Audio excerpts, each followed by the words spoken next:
Hello and welcome to the Sigi Reinier show. This week we are going to talk about the Louisiana Derby at Fairgrounds. It's on Saturday, and this will be run at a unique distance. It's a mile and 1 3/16. So they will be traveling a long way, and it's a pretty big field too. In fact, it has two also eligibles. So who do you want to talk about first?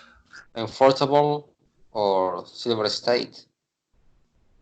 We could talk about Enforceable. Yeah, he won. He won the Lecomte, and then he finished second in the Risen Star. And he's a very consistent horse. The problem is that he likes to come from the back of the pack. He came from 11th in the Lecomte, and he came from 8th in the Risen Star. And whether he wins or not, it really just depends on the kind of trip he gets. He's a closer. He keeps coming, but he needs a good trip. How do you feel? Yeah, yes, Enforceable is a very consistent horse. He always runs very well. But my concern is this race lack of speed. I think the pace scenario would be a bit slow. So I think this horse he needs some pace to win the race. I think he's going to run well again, but in my opinion, he's a horse to use underneath. Right. You can't have a trifecta without Enforceable. You know he's going to come. It's just a matter of whether he finishes second or third. Yeah, the distance would be very well for him. I think the horse would like the distance. It's a 10 furlong, 14 furlong horse. He's a horse for the Derby. But again, he needs pace. In this race, I don't see too much pace setters in this race. We could talk about Silver State. He's 6-1 on the morning line, but actually 6-1 is the second choice, which shows how deep this field is, or how many horses are in this field. And I was just disappointed with his Risen Star effort. He finished third, and he had a clear path in the stretch run.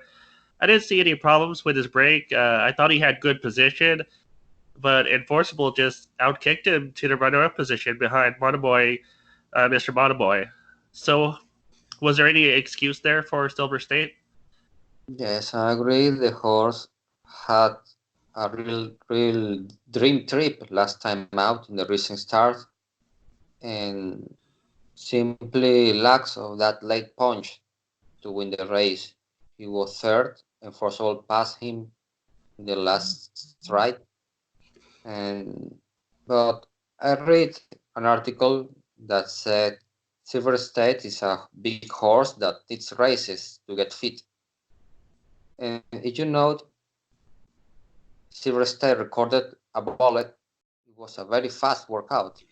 His last workout was 6 furlongs and 1 and 1:11 and change. And I think the horse now is ready for a very big effort.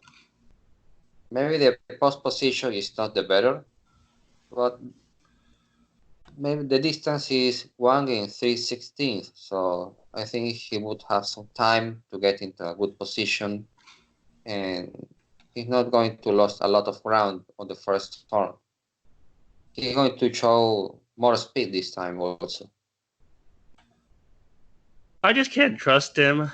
I think he's burned a lot of money. Look, he was he was 3-1 in the Lecomte, and then he finished second, and then he was 3-1 in the Risen Star as the favorite, and then he finished third. And it's possible he could win and improve in this race, especially at the longer distance. But I don't know. I just can't trust him. I think he's gonna. I guess 6-1 is fair, but I just want to see him win a race before I put him on top again. Yeah, he's a kind of money burner. You are right there. But I just like his last workout. I think he's really fit for this race. He's really my second choice, mainly because he's the 13th post position, is not the better post position. So I have another horse. Do you want to talk about Modernist a little bit first? Because he's 6-1 on the morning line, and He did win the Risen Star, well, the second division of it. He won the second division of the Rising Star, is the weaker division. Remember, in the first division ran Mr. Monomoy, Silver State, ran Enforceable, the mighty Blackberry Wine. So, okay, he won from the rail on the Rising Star. Now he's on the far outside. He's going to lose a lot of ground, but I think his horse has some speed. And Junior Alvarado, I think he's going to send him or to avoid to lose a lot of ground on the first turn. Right, I think he's an underneath horse. I don't think you can make a trifecta without him. He's got a beautiful pedigree. His dam is a half sister to Life is Sweet, who won a 2009 Breeders' Cup Distaff, or was it 2010? I don't remember, but he's got a really great pedigree for this distance. I just don't like the post position, and I don't know if they have any incentive to win. They have 50 Kentucky Derby points, although that could change. Although 50 points might not. And I don't know, now there is a lot of time for the Derby. The horse just doesn't need to win. I think he's a good horse, yes, and the distance would be okay for him. But the post position is any good. So if he picks some points, that will be perfect for him. He doesn't need to win this race. All right, do you want to talk about the horse who finished second to him, Major Fed? He is 8-1 on the morning line, and he ran well in the second division. He had a wide trip, and he just couldn't catch Modernist. But I don't know. Like I said, it was the weaker division. So how much credit do you want to give Major Fed for his run-on finish? Again, now he drew the rail. He drew the rail. I don't know if that is good for him. According to Brisnet, the rail has 21% of winning from the rail. But it depends of the horse. I see the horse doesn't have the speed. Right. Yes, and my concern is that he can stuck inside and he would have some troubles. He doesn't break well. But it's a horse that can hit the board. It's a horse that you can use underneath. I need to see another one from him before I trust him on top. So I'm going to use him underneath only.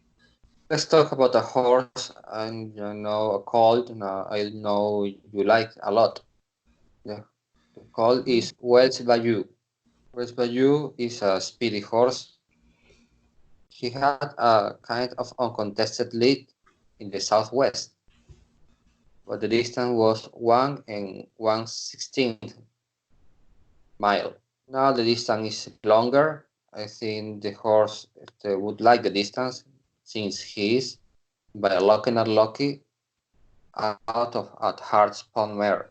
Also note his second dam is by Theatrical and his third dam is by Lear Fam. Okay, those is more turf influence, but it is also stamina influence. Okay, I think the distance would be perfect for him since the horse this time he would be able to just gallop, and maybe the 1 and 1/16 was more speed for him. Yeah, I think he could go to the lead and take them all the way. I'm not too worried about the distance. I think if he gets brave on the lead, then it won't matter. And like you said, he's got the pedigree for it. Looking at Lucky over Hard Spun Mare, I have some slight concerns about New York traffic pressing him from the beginning, but I don't know if he's that speedy or not. I think Wells Bayou will be fine on the lead. I think he's a win contender. Yes, the only street for West Bayou on the lead it is New York traffic. New York traffic has some speed, and I don't know if Link's map is going to show speed this time.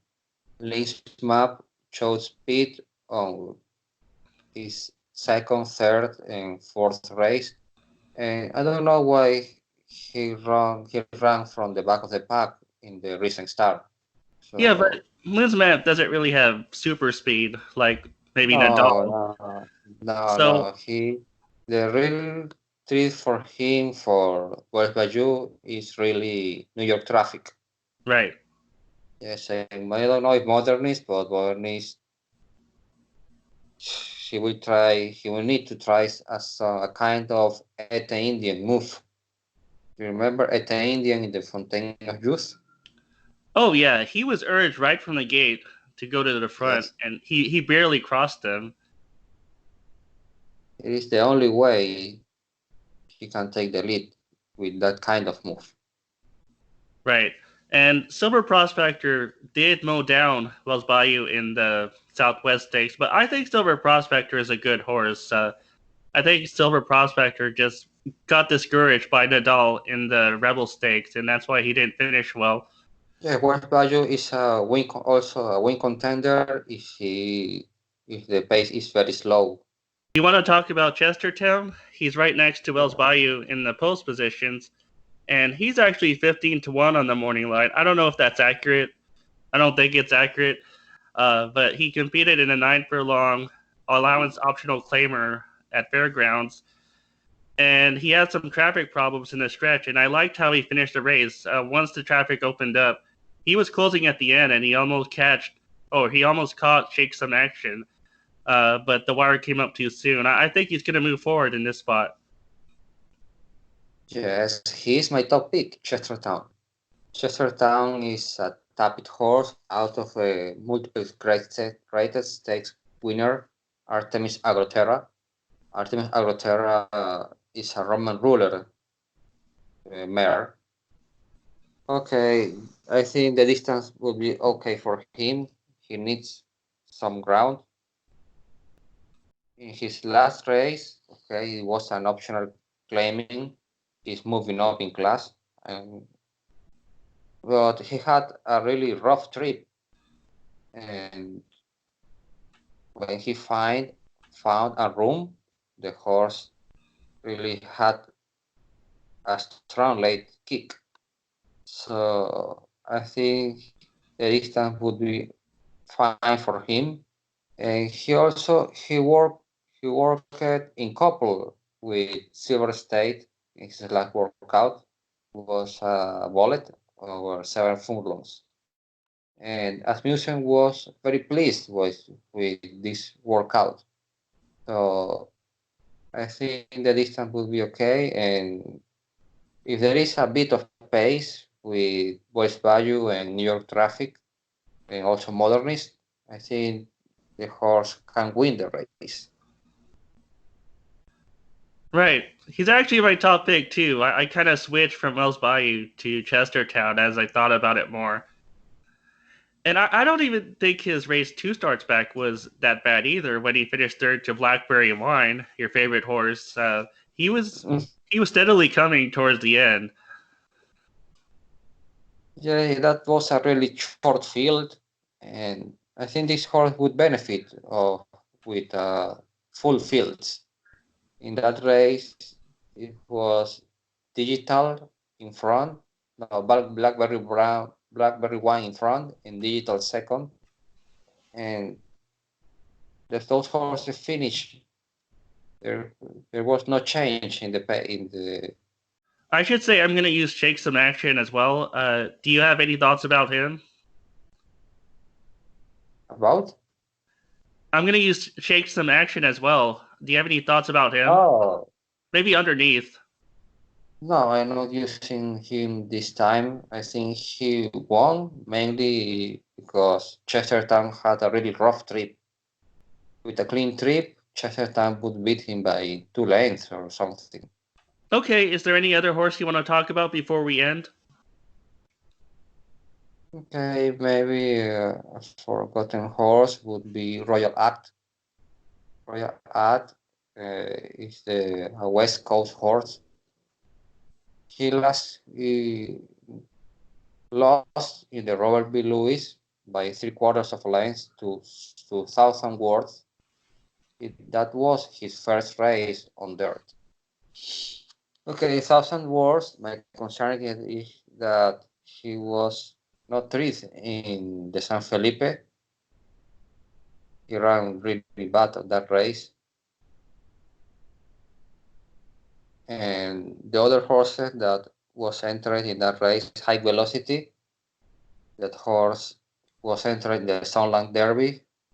Then Tisa Magician is running in 2 weeks the UAE Derby. So he faced a kind of B horses. He had trouble trying to beat Thousand Words, and Thousand Words ran poorly in the San Felipe. I just need to see that Royal Act can beat other types of horses before I trust him. And now he's facing a new group, and I know it's not the strongest field, but I need to see how he does against this group first. I know the speed figure is high on Timeform US. Royal Act earned, I don't remember what it was. It was like a 110 or a 111. Let me see right now. Oh, he actually earned a 115 on Timeform US, which might be the highest in the field, but speed figures aren't everything. I don't trust Royal Act at all. Okay. Finally, I want to talk about the Todd Pletcher horse, Portos. Portos is also a horse that would like the distance. He's some slow, okay, but the distance would be benefit for him. He ran the Wither Stakes, was third, 3 lengths and 3/4 to Max Player. He's kind of like Enforceable, although this one might have a little more speed than Enforceable. They're both Tappet Colts, but I don't like him to win because he was facing the New York group, and I don't regard those Aqueduct horses as strong horses, but I did like the way he closed for third in that race, and it was a 9-furlong race in the Withers. I think he could finish underneath. Yes, although I'm saying that about a lot of horses. I also think that he's a horse that can finish underneath. I really was thinking the horse would be entered in the Wood Memorial. It was a surprise to me to see him at fairgrounds. But yes, this is a horse mainly to use underneath. All right, before we close, I want to mention Farmington Road really quick because I thought he closed well in the Risen Star Division 1. He finished fourth by 4.5 lengths. But he's second on the also eligible list, so he's probably not going to get in. But just in case he gets in, I just wanted to mention him. Farmington Road, yes. He ran extremely well in the Risen Star. And that was the first division. Yeah, the strong division. The stronger. All right, you want to close it out? Okay, yes, I'm in this race. Maybe it's not a race to bet. I'm using in this race a long shot. There is Chestertown. Chestertown, in my opinion, would be 8-1, 10-1. My second choice is Silver State. And my third choice is Wells Bayou. Okay, my first choice is Chestertown, and my second choice will be Wells Bayou, and then maybe Shake Some Action can finish underneath, or maybe even Portos.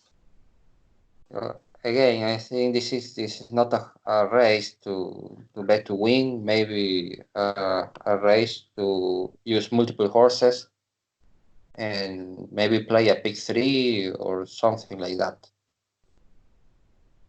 Fair enough. I think that's the right call too. Thanks for listening to our show today. Look in the description if you want to find our Twitters, our PayPals, and everything else, and even our email addresses if you want to contact us. And we'll be back next week. Bye. See you next week.